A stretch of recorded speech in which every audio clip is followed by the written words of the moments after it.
Welcome back, everybody. AJ here. Thank you for being back. And we are on day 55 of us reading the Bible from beginning to end. Don't forget to leave a comment down below to encourage those others that are reading along with you, as well as leave a comment at the end to cover and talk about what you got out of today's reading. Today, we're going to be reading Numbers 18 through 20. So let's go ahead and get started. Then the Lord said to Aaron, your sons, and your relatives from the tribe of Levi will be held responsible for any offenses related to the sanctuary, but you and your sons alone will be held responsible for violations connected with the priesthood. Bring your relatives of the tribe of Levi, your ancestral tribe, to assist you and your sons as you perform the sacred duties in front of the tabernacle of the covenant. But as the Levites go about all their assigned duties at the tabernacle, they must be careful not to go near any of the sacred objects or the altar. If they do, both you and they will die. The Levites must join you in fulfilling their responsibilities for the care and maintenance of the tabernacle, but no unauthorized person may assist you. You yourselves must perform the sacred duties inside the sanctuary and at the altar. If you follow these instructions, the Lord's anger will never again blaze against the people of Israel. I myself have chosen your fellow Levites from among the Israelites to be your special assistants. They are a gift to you, dedicated to the Lord for service in the tabernacle. But you and your sons, the priests, must personally handle all the priestly rituals associated with the altar and with everything behind the inner curtain. I am giving you the priesthood as your special privilege of service. Any unauthorized person who comes too near the sanctuary will be put to death. The Lord gave these further instructions to Aaron. I myself have put you in charge of all the holy offerings that are brought to me by the people of Israel. I have given all these consecrated offerings to you and your sons as your permanent share. You are allotted the portion of the most holy offerings that is not burned on the fire. This portion of all the most holy offerings, including the grain offerings, sin offerings, and guilt offerings, will be most holy, and it belongs to you and your sons. You must eat it as a most holy offering. All the males may eat of it, and you must treat it as most holy. All the sacred offerings and special offerings presented to me when the Israelites lift them up before the altar also belong to you. I have given them to you and to your sons and daughters as your permanent share. Any member of your family who is ceremonially clean may eat of these offerings. I also give you the harvest gifts brought by the people as offerings to the Lord, the best of the olive oil, new wine, and grain. All the first crops of their land that the people present to the Lord belong to you. Any member of your family who is ceremonially clean may eat this food. Everything in Israel that is specially set apart for the Lord also belongs to you. The firstborn of every mother, whether human or animal, that is offered to the Lord will be yours. But you must always redeem your firstborn sons and the firstborn of ceremonially unclean animals. Redeem them when they are 1 month old. The redemption price is 5 pieces of silver, as measured by the weight of the sanctuary shekel, which equals 20 gerahs. However, you may not redeem the firstborn of cattle, sheep, or goats. They are holy and have been set apart for the Lord. Sprinkle their blood on the altar and burn their fat as a special gift, a pleasing aroma to the Lord. The meat of these animals will be yours, just like the breast and right thigh that are presented by lifting them up as a special offering before the altar. Yes, I am giving you all these holy offerings that the people of Israel bring to the Lord. They are for you and your sons and daughters to be eaten as your permanent share. This is an eternal and unbreakable covenant between the Lord and you, and it also applies to your descendants. And the Lord said to Aaron, you priests will receive no allotment of land or share of property among the people of Israel. I am your share and your allotment. As for the tribe of Levi, your relatives, I will compensate them for their service in the tabernacle. Instead of an allotment of land, I will give them the tithe from the entire land of Israel. From now on, no Israelites except priests or Levites may approach the tabernacle. If they come too near, they will be judged guilty and will die. Only the Levites may serve at the tabernacle, and they will be held responsible for any offenses against it. This is a permanent law for you, to be observed from generation to generation. The Levites will receive no allotment of land among the Israelites, because I have given them the Israelites' tithes, which have been presented as sacred offerings to the Lord. This will be the Levites' share. That is why I said they would receive no allotment of land among the Israelites. The Lord also told Moses, "Give these instructions to the Israelites. When you receive from the people of Israel the tithe I have assigned as an allotment, give a tenth of the tithes you receive, a tithe of a tithe, to the Lord as a sacred offering. The Lord will consider this offering to be your harvest offering, as though it were the first grain from your own threshing floor or wine from your own wine press. You must present 1/10 of the tithe received from the Israelites as a sacred offering to the Lord. This is the Lord's sacred portion, and you must present it to Aaron the priest. Be sure to give the Lord the best portions of the gifts given to you. Also give these instructions to the Levites. When you present the best part of your offerings, it will be considered as though it came from your own threshing floor or winepress. The Levites and your families may eat this food anywhere you wish, for it is your compensation for your serving in the tabernacle. You will not be considered guilty for accepting the Lord's tithes if you give the best portion to the priest.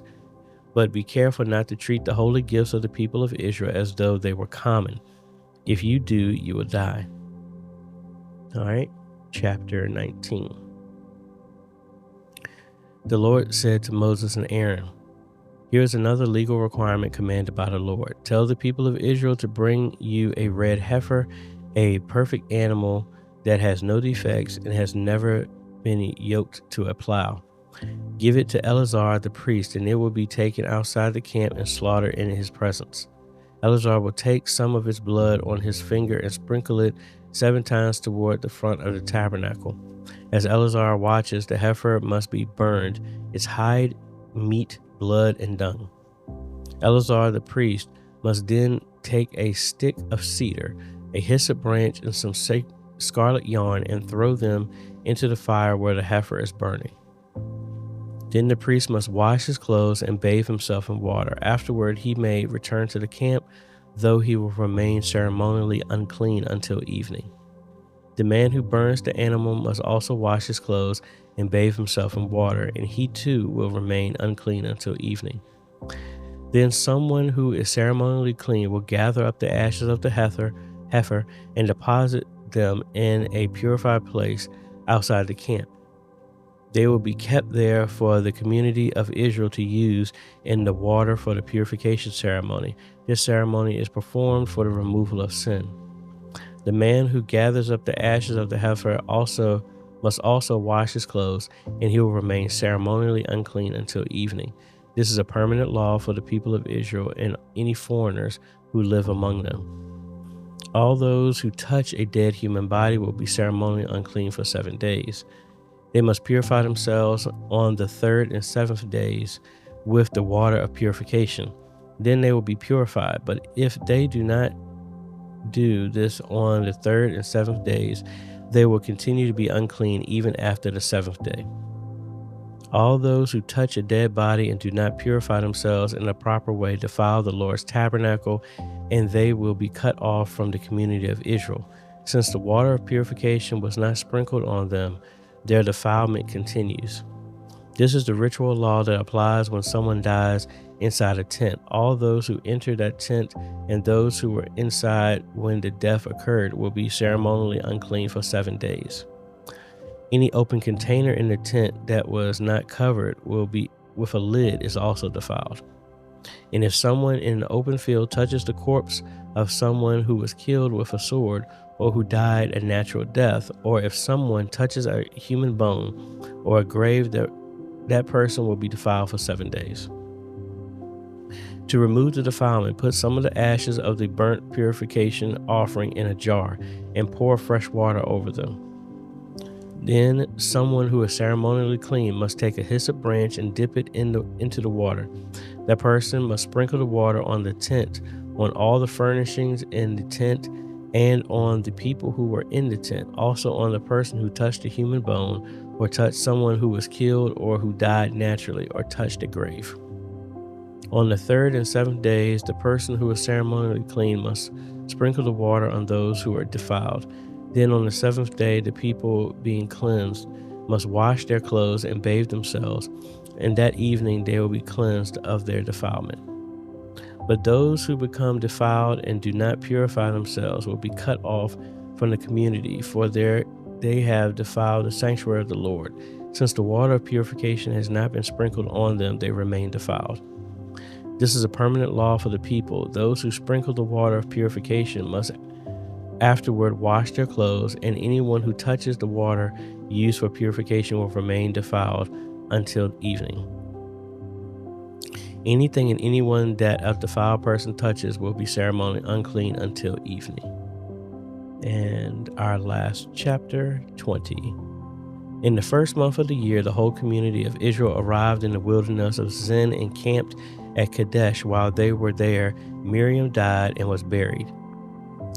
There was no water for the people to drink at that place, so they rebelled against Moses and Aaron.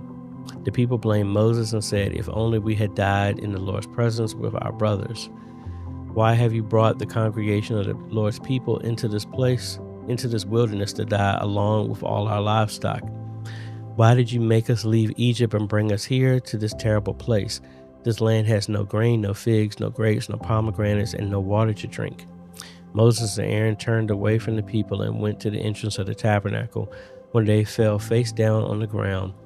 Then the glorious presence of the Lord appeared to them. And the Lord said to Moses, "You and Aaron must take the staff and assemble the entire community. As the people watch, speak to the rock over there, and it will pour out its water. You will provide enough water from the rock to satisfy the whole community and their livestock." So Moses did as he was told. He took the staff from the place where it was kept before the Lord. Then he and Aaron summoned the people to come and gather at the rock. "Listen, you rebels," he shouted. "Must we bring you water from this rock?" Then Moses raised his hand and struck the rock twice with the staff, and water gushed out. So the entire community and their livestock drank their fill. But the Lord said to Moses and Aaron, "Because you did not trust me enough to demonstrate my holiness to the people of Israel, you will not lead them into the land I am giving them." This place was known as the waters of Meribah, which means arguing, because there the people of Israel argued with the Lord, and there he demonstrated his holiness among them. While Moses was at Kadesh, he sent ambassadors to the king of Edom with this message: "This is what your relatives, the people of Israel, say. You know all the hardships we have been through. Our ancestors went down to Egypt, and we lived there a long time, and we and our ancestors were brutally mistreated by the Egyptians. But when we cried out to the Lord, he heard us and sent an angel who brought us out of Egypt. Now we are camped at Kadesh, a town on the border of your land. Please let us travel through your land. We will be careful not to go through your fields and vineyards. We won't even drink water from your wells. We will stay on the king's road and never leave it until we have passed through your territory." But the king of Edom said, "Stay out of my land, or I will meet you with an army." The Israelites answered, "We will stay on the main road. If our livestock drink your water, we will pay for it. Just let us pass through your country. That's all we ask." But the king of Edom replied, "Stay out. You may not pass through our land." With that, he mobilized his army and marched out against them with an imposing force. Because Edom refused to allow Israel to pass through their country, Israel was forced to turn around. The whole community of Israel left Kadesh and arrived at Mount Hor. There on the border of the land of Edom, the Lord said to Moses and Aaron, "The time has come for Aaron to join his ancestors in death. He will not enter the land I am giving the people of Israel, because the two of you rebelled against my instructions concerning the water at Meribah. Now take Aaron and his son Eleazar up Mount Hor. There you will remove Aaron's priestly garments and put them on Eleazar his son. Aaron will die there and join his ancestors. So Moses did as the Lord commanded. The three of them went up to Mount Hor together as the whole community watched. At the summit, Moses removed the priestly garments from Aaron and put them on Eleazar, Aaron's son. Then Aaron died there on the top of the mountain, and Moses and Eleazar went back down. When the people realized that Aaron had died, all Israel mourned for him 30 days. And that is it. I'm going to be honest with you. There's a couple of parts in here I need to reread just to get a better understanding, mainly just understanding the rebellion that God said for Aaron and Moses, which was the cause of why they were not going to enter the promised land. But let me know what you got out of today's reading. Leave a comment down below, and we look forward to seeing you in our next day's reading.